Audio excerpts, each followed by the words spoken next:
In today's episode, we examine a tense and revealing confrontation outside the Islington Council hub, where a police officer unexpectedly intervenes against a public auditor lawfully exercising his right to film. What begins as routine recording escalates into a physical confrontation, ending with the auditor being ordered to leave the area. This incident raises serious and unsettling questions about police powers, the public's right to record in open spaces, and where lawful authority truly begins and ends.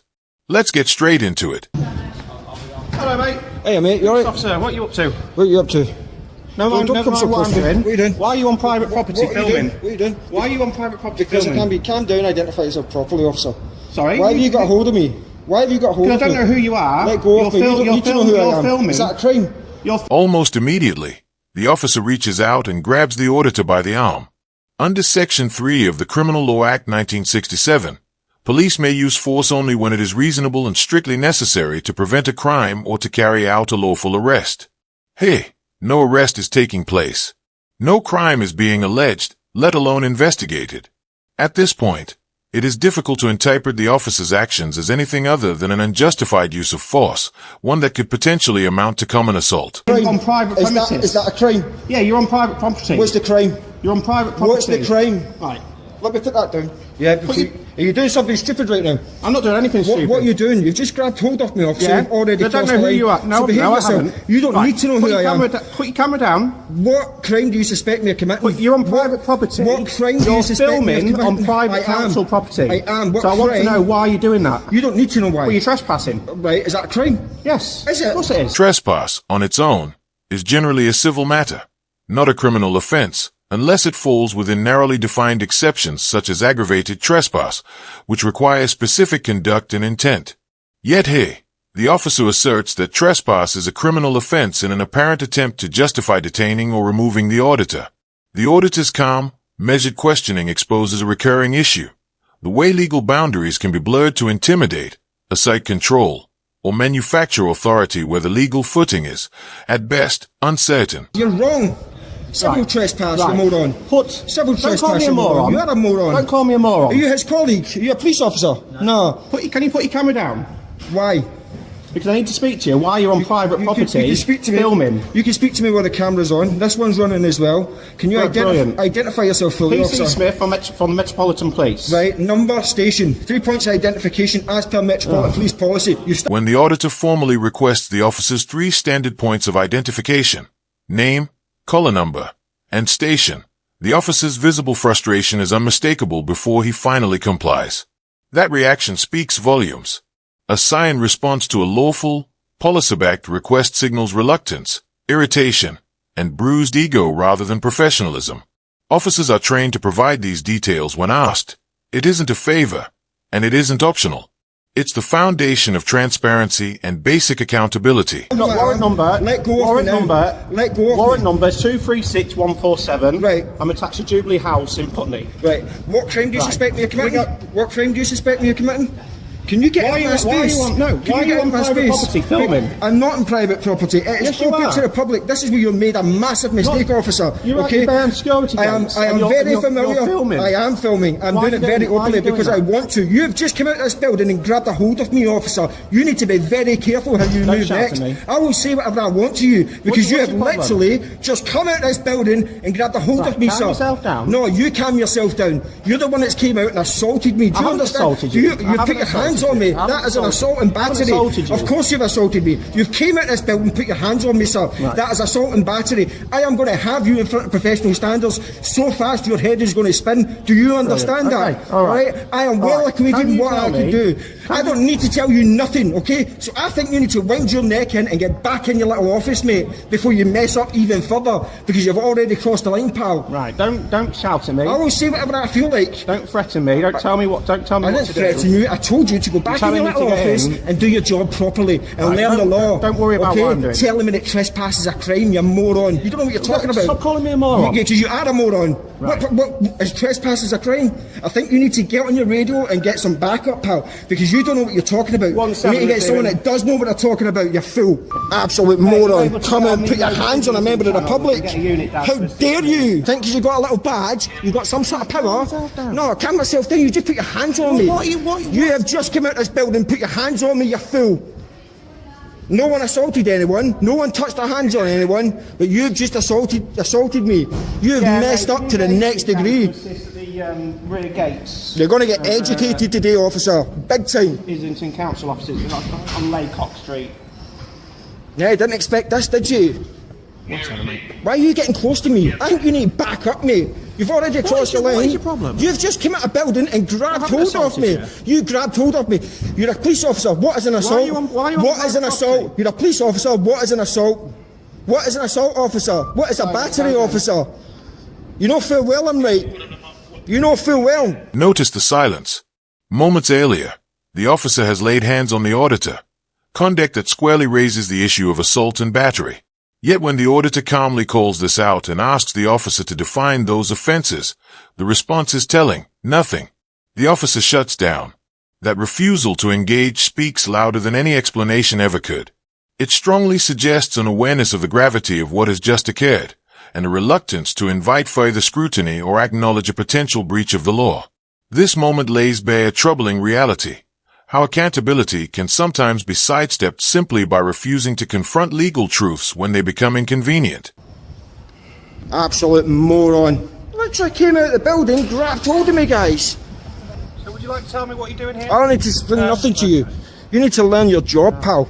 Alright? You don't know what you're doing. You're a liability to the public. That's what you are.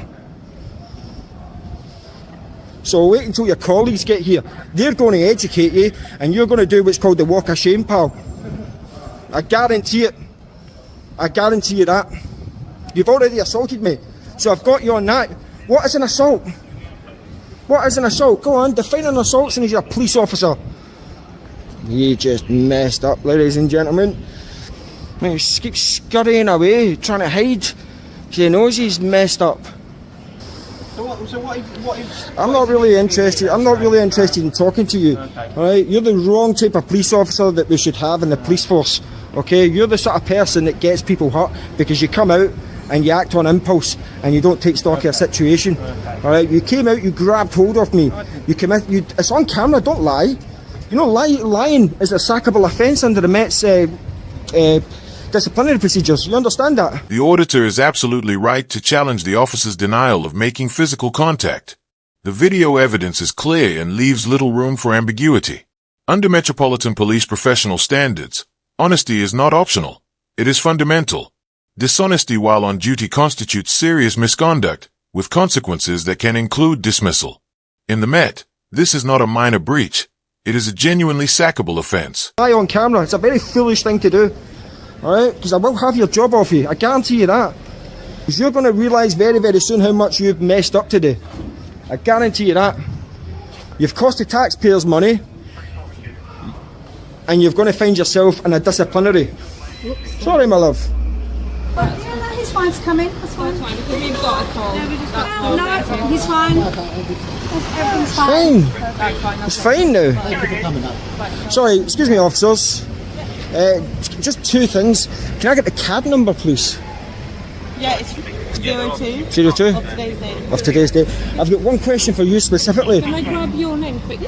Sorry, I'm talking to you. That's very rude. You can talk to me, sir. No, it's for this constable specifically. Okay. So I'll wait till she's finished. It's very rude.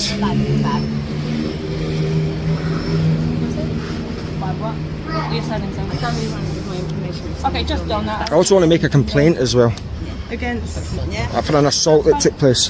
That's fine. Okay. So my question for you is, do you regularly disobey orders from your commanding officers? Wow. I'm not going to answer that question. Okay, you see this flag, you know it's banned. We attended the car. Hey, the auditor draws attention to the officer wearing a badge that has been explicitly prohibited by the Metropolitan Police. This goes beyond a simple breach of uniform policy. It's about respect and public trust. That symbol carries a painful and troubling history for many, particularly for those affected by discrimination and injustice.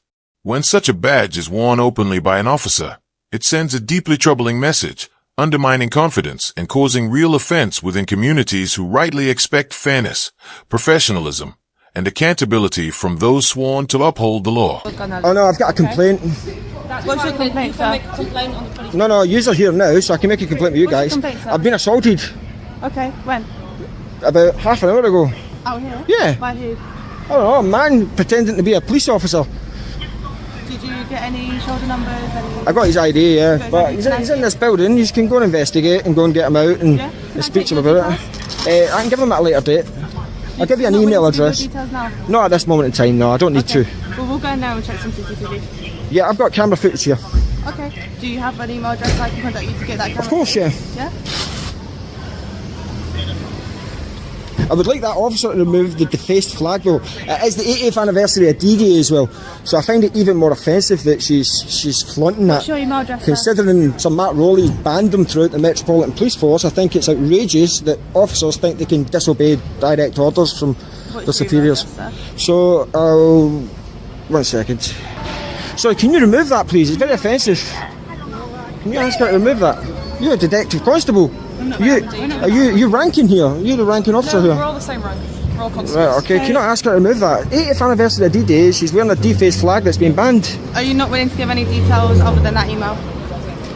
Not at this moment in time, no. Contact me by email or provide it at a later time. I'll contact you by email. And how did he assault you? He came out and he grabbed hold of me. I asked him several times to let go, eventually let go, then he grabbed hold of me again and kept hold of me, and I had to ask him to let go again. Okay.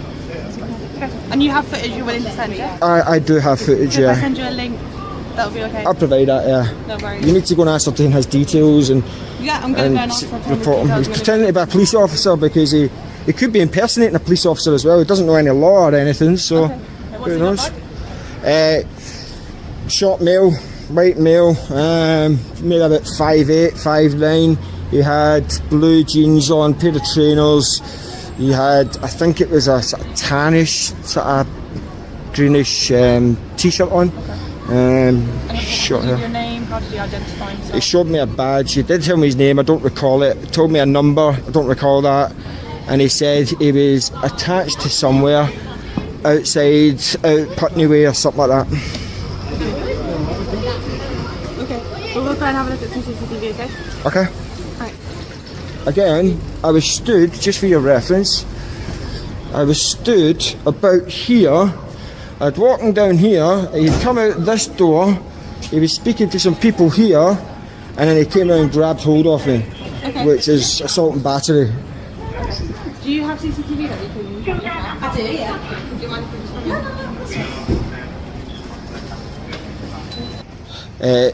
Where are we at? So they're going to save their CCTV Okay. and send it. Are you willing to give your full details so that we can put a crime If report you on? contact me by email, I'll do that at a later stage. I don't feel comfortable doing it now with all these people around that I don't know. Do you So want to come down to the station and give your details? no, I don't need to do that. Just do it via email. It's not an issue. I've done it before that way. It's not Okay, a and you problem. want to take further action? Yeah, 100%. Yeah? The guys assaulted me. Did you Okay. get his details? Yeah, I've got his details. Have you? Right, okay. Awesome. Do you guys mind? I just need your guys' IDs if you don't mind. Yeah. You've got my shoulder number. When the auditor requests identification, the same officer, still wearing the prohibited badge, responds with, "You've got my shoulder number," deliberately bypassing the full three-point identification process required by Metropolitan Police policy. Earlier, she also appeared ready to walk away entirely, telling the auditor to submit his complaint online instead. Fortunately, a second officer stepped in and took the report on the spot. While her motives remain unclear, the behavior comes across as dismissive and unprofessional, suggesting impatience, misplaced ego, and a troubling lack of commitment to carrying out basic duties properly. I've got an issue. My surname. I've got an issue with my eyesight. PC Rogers and my shoulder number is 3344. What station are you attached to? And I'm attached to Islington Station. Yeah, okay. Your colleagues don't have an issue with it. What have you got an ego for? You've got my shoulder What's your number, problem? My that, and I can give you my one number and I do not have That's definitely got a problem. I'm going to ask you a last time. Can you remove that monstrosity of a flag, please? That bastardised flag that you're wearing. We will contact you via email for the details. Okay, I will have to raise a complaint because you are defying direct orders for Sir Matt Rowley, but have a nice day, ladies. Bye-bye.